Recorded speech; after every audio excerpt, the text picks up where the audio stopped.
15 अप्रैल साल 1912। इस तारीख को कोई भी इंसान भुला नहीं सकता, क्योंकि इस दिन इतिहास की सबसे दर्दनाक और दिल दहला देने वाली घटना घटी थी। टाइटैनिक, जो अपने जमाने की सबसे बड़ी और मजबूत शिप थी। ऐसा माना जाता था कि ये शिप कभी भी डूब नहीं सकती, लेकिन टाइटैनिक के नसीब में तो कुछ और ही लिखा था। ये शिप अपनी पहली यात्रा को भी पूरा नहीं कर पाई और एक भीषण दुर्घटना का शिकार बनी। समुद्र में मौजूद एक छोटी सी बर्फ की चट्टान ने टाइटैनिक के सफर पर पूर्ण विराम लगा दिया। उस काली रात में अटलांटिक ओशियन के बीचों बीच 3 घंटों तक टाइटैनिक पर मौत का ऐसा तांडव हुआ था कि जिसकी चीखें आज भी अटलांटिक महासागर में गूंज रही हैं। टाइटैनिक की उस दर्दनाक घटना को याद करके आज भी रूह कांप जाती है। जब टाइटैनिक जहाज समुद्र में डूब रहा था, उस समय टाइटैनिक में पानी इतनी तेज रफ्तार से भरता जा रहा था कि टाइटैनिक अपने आखिरी पलों में समुद्र में सीधा खड़ा हो गया। लेकिन टाइटैनिक इतना भारी जहाज था कि ये मजबूत होने के बावजूद भी बीच में से टूट गया और 2 हिस्सों में टूटकर समुद्र की गोद में समा गया। जब टाइटैनिक समुद्र में डूब रहा था, उस समय टाइटैनिक पर 2200 से ज्यादा लोग सवार थे, जिनमें बूढ़े, बच्चे, जवान सब थे। करीब 1500 से ज्यादा लोग टाइटैनिक के साथ समुद्र में डूबकर मारे गए। जिस समय टाइटैनिक डूबा था, उस समय समुद्र के पानी का तापमान -2 डिग्री सेल्सियस था। टाइटैनिक के डूबने के करीब 30 मिनट बाद तक समुद्र लोगों की चीखों से गूंज उठा था, लेकिन 30 मिनट बाद समुद्र में धीरे धीरे खामोशी छाने लगी। समुद्र का ठंडा पानी लोगों को मौत के शिकंजे में जकड़ने लगा और कुछ ही समय में अटलांटिक ओशियन कब्रिस्तान में बदल गया। दोस्तों, टाइटैनिक के साथ हुए इस हादसे को रोका जा सकता था और सभी लोगों की जिंदगियां बचाई जा सकती थी, अगर उस समय ये 6 गलतियां ना की जाती तो। अगर ये 6 गलतियां ना होती तो आज टाइटैनिक उस हादसे की वजह से नहीं, बल्कि अपनी सफलता की वजह से चर्चाओं में होता। 10 अप्रैल साल 1912, ये वो दिन था जब दुनिया का सबसे बड़ा और आलीशान जहाज टाइटैनिक अपने पहले सफर पर रवाना होने के लिए बिल्कुल तैयार खड़ा था। और टाइटैनिक के पहले सफर का आगाज देखने के लिए बंदरगाह पर लाखों लोगों की भीड़ उमड़ पड़ी। ना तो टाइटैनिक पर बैठे यात्री और ना ही टाइटैनिक को अलविदा कह रहे लाखों लोगों को ये पता था कि जिस जहाज को वो अलविदा कह रहे हैं, उसे बनाने में इतनी बड़ी गलती की गई है जो इस बड़े जहाज को पहले ही सफर में डुबो देगी। पहली गलती। जब टाइटैनिक अपने पहले सफर पर रवाना हुआ तो 2 दिन के बाद ही, यानी 12 अप्रैल 1912 को टाइटैनिक को पहली आइस वार्निंग्स मिलना शुरू हो जाती हैं। अक्सर समुद्र में गुजरने वाले जहाजों को कोई आइसबर्ग दिखाई देता है तो वो उसकी चेतावनी आसपास के जहाजों को रेडियो सिग्नल के द्वारा दे देते हैं, जिससे जो जहाज आइसबर्ग वाले रास्ते से गुजरने वाले हैं वो सतर्क हो जाएं। और समुद्र में आइसबर्ग मिलना एक आम बात है। टाइटैनिक ने इन वार्निंग्स को ध्यान में रखकर अपने रास्ते को 2 बार बदला भी। 2 दिन के बाद, यानी 14 अप्रैल को टाइटैनिक को 7 और आइस वार्निंग्स मिलती हैं, लेकिन टाइटैनिक का क्रू इन वार्निंग्स को नजरअंदाज कर देता है। टाइटैनिक के रेडियो ऑपरेटर ने इन वार्निंग्स के बारे में टाइटैनिक के कप्तान को भी बताया था, लेकिन कप्तान ने इन वार्निंग्स को सीरियस नहीं लिया और टाइटैनिक की रफ्तार को स्लो नहीं किया। अगर टाइटैनिक का कैप्टन इन वार्निंग्स पर ध्यान देकर टाइटैनिक को धीमी रफ्तार से चलाता या अपने रास्ते को थोड़ा सा बदलता तो शायद इस बड़े हादसे को टाला जा सकता था। दूसरी गलती।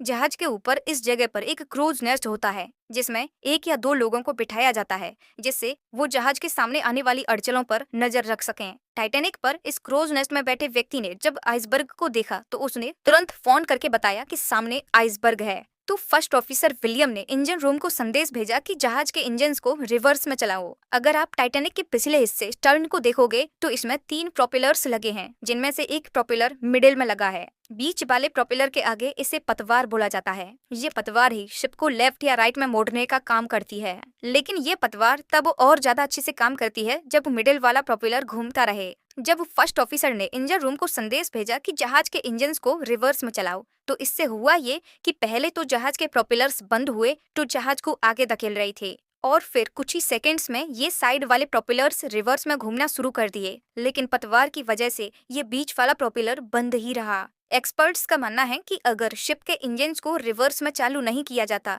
तो ये पतवार अपना काम एफिशिएंटली करती, जिससे टाइटैनिक को आइसबर्ग से टकराने से पहले ही मोड़ा जा सकता था। तीसरी गलती। ये कहना गलत नहीं होगा कि टाइटैनिक की तेज रफ्तार ने डुबो दिया। जब टाइटैनिक समुद्र पर दौड़ रहा था, कब टाइटैनिक की रफ्तार 40 किलोमीटर प्रति घंटे थी, जो टाइटैनिक जैसे विशालकाय और वजनीले जहाज के लिए बहुत ज्यादा थी। दरअसल टाइटैनिक के मालिक की ओर से जहाज के कप्तान को आदेश मिला था कि टाइटैनिक को फुल स्पीड पर चलाया जाए, जिससे टाइटैनिक अपनी भव्यता के साथ साथ अपनी रफ्तार की वजह से भी जाना जाने लगे। इस वजह से टाइटैनिक का क्रू पूरी रफ्तार से शिप को आगे ढकेल रहा था। इस ज्यादा स्पीड की वजह से टाइटैनिक के इंफ्रास्ट्रक्चर पर बहुत ज्यादा दबाव पड़ रहा था। शिप को इस तरह से डिजाइन नहीं किया गया था कि वो इस तरह के हाई प्रेशर को सहन कर पाए। नतीजा ये निकला कि आइसबर्ग की जानकारी मिलते ही जहाज की रफ्तार को कम नहीं किया जा सका और टाइटैनिक आइसबर्ग से जा टकराया। इससे टाइटैनिक के स्ट्रक्चर पर डबल मार पड़ी। पहला तो टाइटैनिक का इंफ्रास्ट्रक्चर हाई स्पीड की वजह से पानी के दबाव को सहन कर ही रहा था और दूसरा आइसबर्ग के इम्पैक्ट ने टाइटैनिक में छेद कर दिया। अगर टाइटैनिक की रफ्तार कम होती तो शायद टाइटैनिक के क्रू को रिएक्ट करने के लिए थोड़ा वक्त मिल जाता और शायद टाइटैनिक को बचा लिया जाता। चौथी गलती, टाइटैनिक पूरी रफ्तार से चल रहा था और टाइटैनिक के क्रू ने दूसरे जहाजों से मिलने वाली आइस वार्निंग्स पर भी ध्यान नहीं दिया। टाइटैनिक बेखौफ आइसबर्ग की ओर बढ़ता जा रहा था, लेकिन बावजूद इसके टाइटैनिक को अभी भी हादसे से बचाया जा सकता था, क्योंकि जहाज के क्रूज नेस्ट में दो बहादुर लोग बैठे थे जो समुद्र में आगे आने वाली हर एक अड़चन पर नजर रखे हुए थे। लेकिन दूर की अड़चनों को देखने के लिए इनके पास एक चीज थी ही नहीं, वो थी दूरबीन। वास्तव में ये एक हैरान करने वाली बात थी कि इतना बड़ा आलीशान जहाज जिस पर हर प्रकार की लग्जरी मौजूद थी, लेकिन एक छोटी सी चीज दूरबीन जहाज पर मौजूद ही नहीं थी। क्रूज नेट में बैठे पहरेदारों ने आइसबर्ग के बारे में इत्तला जरूर किया था, लेकिन तब तक बहुत देर हो चुकी थी। तब तक टाइटैनिक आइसबर्ग के बहुत करीब पहुंच चुका था। शायद उस समय टाइटैनिक पर एक दूरबीन होती तो समय रहते उस आइसबर्ग को देखा जा सकता था और उस हादसे को टाला जा सकता था। पांचवी गलती, जब टाइटैनिक का मलबा मिला और उस पर रिसर्च की गई तो पता चला कि जब टाइटैनिक को बनाया जा रहा था तब टाइटैनिक को बनाने वाली कंपनी ने एक बहुत बड़ी गलती की थी, वो भी जानबूझकर। ये बात सच है कि अटलांटिक ओशियन में जगह जगह पर आइसबर्ग तैरते रहते हैं। इन सभी छोटी मोटी अड़चनों को ये भारी भरकम जहाज आराम से झेल लेते हैं। और उस दिन जहाज के कप्तान स्मिथ ने उस आइसबर्ग से निपटने के लिए भरपूर प्रयास किया। टाइटैनिक की रफ्तार को कम करने के लिए इंजन्स को बंद करके रिवर्स में चालू किया और टाइटैनिक के रुख को बदलने का भी प्रयास किया। इतने प्रयास करने के बावजूद भी जहाज आइसबर्ग से टकरा गया। हालांकि ये जहाज अभी भी बच सकता था अगर टाइटैनिक को बनाते समय ये गलती ना की जाती तो। जब टाइटैनिक के मलबे पर रिसर्च की गई तो पता चला कि इसको बनाते समय बड़ी बड़ी स्टील की प्लेटों को आपस में जोड़ने के लिए स्टील की नहीं बल्कि कास्ट आयरन के रिवेट्स को लगाया गया था। टाइटैनिक को बनाने वाली कंपनी ने ऐसा जानबूझकर किया था क्योंकि कास्ट आयरन का उपयोग करके यहाँ पर कंपनी कॉस्ट कटिंग करना चाहती थी जिससे उन्हें मुनाफा हो। अब चूंकि कास्ट आयरन स्टील से नरम होता है तो जब टाइटैनिक आइसबर्ग से टकराया तो जिस जगह पर ये इम्पैक्ट हुआ था उस जगह के रिवेट्स खुल गए, जिससे स्टील की बड़ी बड़ी प्लेट्स पानी के प्रेशर की वजह से उखड़ गईं और टाइटैनिक में तेजी से पानी भरने लगा। अगर टाइटैनिक को बनाते समय कास्ट आयरन की बजाय स्टील की रिवेट्स लगाई जाती तो शायद वो आइसबर्ग टाइटैनिक को इतना क्षति नहीं पहुंचा पाता और टाइटैनिक डूबने से बच जाता।